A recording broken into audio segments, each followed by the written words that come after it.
মায়ের পায়ের নিচে সন্তানের কি বেহেশত। তাহলে কিভাবে সন্তুষ্ট রাখলে বেহেশত? কারণ আল্লাহ বলেছেন রিদর রব্বি ফি রিদল ওয়ালিদাইন। এক রিওয়ায়াতে রিদর রব্বি ফি রিদল ওয়ালিদ, অন্য রিওয়ায়াতের পরের রিওয়ায়াতে রিদর রব্বি ফি রিদল ওয়ালিদাইন। বান্দা কোন সন্তান যদি পিতা মাতাকে সন্তুষ্ট রাখে, আমার আল্লাহ সন্তুষ্ট হয়ে যায়। আল্লাহ যদি সন্তুষ্ট হয়ে যায়, বলুন তো জান্নাত কাছে না দূরে? কাছে। কিরকম কাছে? আমরা সকলে জানি যে জুব্বা মুবারক আমার রাসূলুল্লাহ কাকে দিয়েছিলেন? ওয়াইজ আল করনি, ওনাকে আমার রসুল জুব্বা দিয়েছেন। উনি সাহাবী ছিলেন না। কি ছিলেন না? সাহাবী ছিলেন না। কোন সাহাবীকে আমার রসুল জুব্বা উপহার দেয় না। ওয়াইজ আল করনিকে আমার রসুল জুব্বা উপহার দিলেন।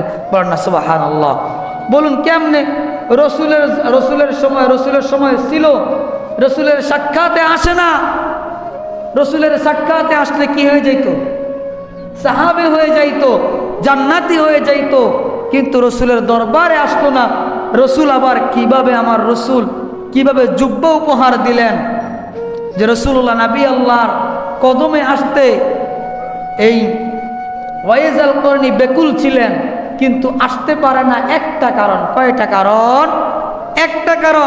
একটা কারণ হলো তার মা বয়বৃদ্ধ ছিলেন। কি ছিলেন? বৃদ্ধ ছিলেন। এমন বৃদ্ধ পায়খানা বিছানায় করতেন, পরিষ্কার করতো ওয়াইজ আল করনি। মাকে খাওয়াইয়া দিত, খাইতে পারতো না, খাওয়াইয়া দিত মাকে। মার কাছ থেকে চলে গেলে মা না খায়া না পরে কি হয়ে যাবে? ইন্তেকাল হয়ে যাবে, মা অসন্তুষ্ট হয়ে মারা যাবে। এই জন্য ওয়াইজ আল করনি আমার রসুলের দরবারে যায় না। মায়ের খেদমত করেছে। কার খেদমত করেছে? মায়ের খেদমত করেছে। আমার রসুল্লাহ নবী আল্লাহ সাহাবা আজমাইনদেরকে, কয়জন সাহাবীকে ইন্তেকালের পূর্বে আমার রসুল নবী আল্লাহ সকল উম্মতদেরকে বললেন, যারা ছিলেন, ও আমার উম্মতেরা, তোমরা যারা ওয়াইজ আল করনিকে পাইবা, তোমরা তোমাদের জন্য দোয়া করে নিবা। বলেন না সুবহানাল্লাহ। কি করে নিবা?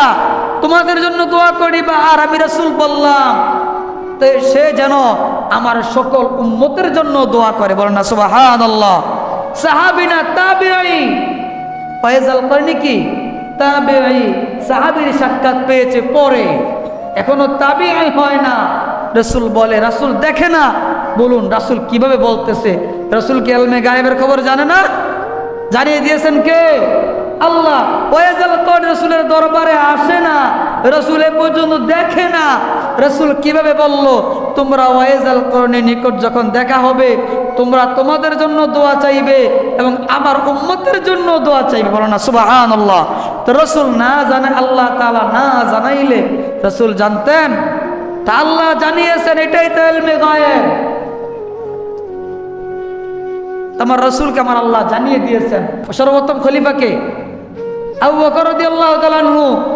রাসূল নবী আল্লাহ আবু বকরকে দেয় না, ডাক দিলেন ওমর রাদিয়াল্লাহু তাআলা আনহু। বলেন সুবহানাল্লাহ। ডাক দিলেন আলী কাররামাল্লাহু ওয়াজহুকে। দুইজনকে ডাক দিলেন। ডাক দিয়ে বললেন, ও আলী, ওমর ইবনুল খাত্তাব, তোমরা দুইজন ওয়াইজ আল করনির সাক্ষাৎ পাইয়া। বলেন না সুবহানাল্লাহ। রাসূল সাক্ষাৎ পাবে কে? তাও রাসূলকে জানিয়ে দিয়েছেন কে? আল্লাহ।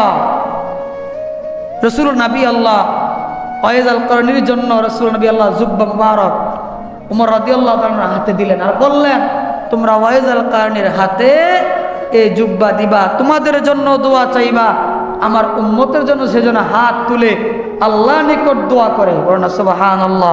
ওয়াইজ আল করনির হাতটা কত বড় দামি হইল যে মার খেদমত করার কারণে রাসূল বললেন তার নিকট দোয়া চাইবা, সে যেন আমার উম্মতের জন্য দোয়া করে। বলেন না সুবহানাল্লাহ।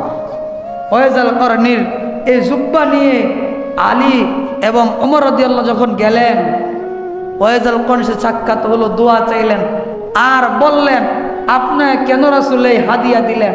যে আমি রাসূলের প্রেমে আসক্ত ছিলাম। ওয়াইজ আল করনি বলেন, আমি রাসূলের দরবারে যেতে চাই, যাইতে পারি না। কেন যেতে পারেন না? যে আমার মা বয়বৃদ্ধ ছিল, অসুস্থ ছিল, দুর্বল ছিল, মুমূর্ষ অবস্থায় ছিল।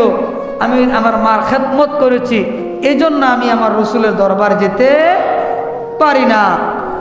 সাহাবারা, ওমর রাদিয়াল্লাহু তাআলা আনহু ওই সময়ের উনি ছিলেন কি খলিফা, উনি বললেন মার খেদমত করে এত দামি হলেন, আমার রসুল তাকে জুব্বা হাদিয়া দিলেন। বলনা সুবহানাল্লাহ। এই জন্য মায়ের খেদমত করতে হবে। রসুল নবী আল্লাহ নিকট সাহাবারা বলল, ইয়া রাসূলুল্লাহ, ইয়া নবী আল্লাহ, আল্লাহর নিকট সবচেয়ে বড় পছন্দনীয় ইবাদত কি? রসুল বলেন যে সালাতুল ওয়াক্তিহা।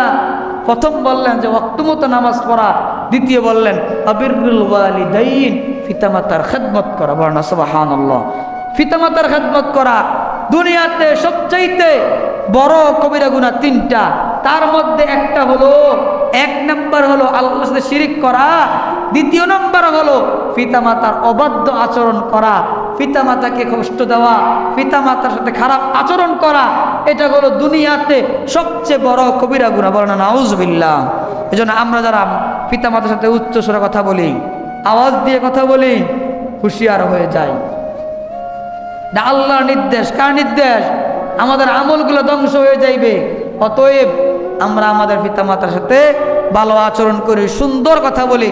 যা কথাগুলো বললাম, আল্লাহ তাআলা সর্বপ্রথম আমাকে মানার, তারপরে আপনাদেরকে মানার তৌফিক নসিব করুক। আমা তৌফিক ইল্লা বিল্লাহ।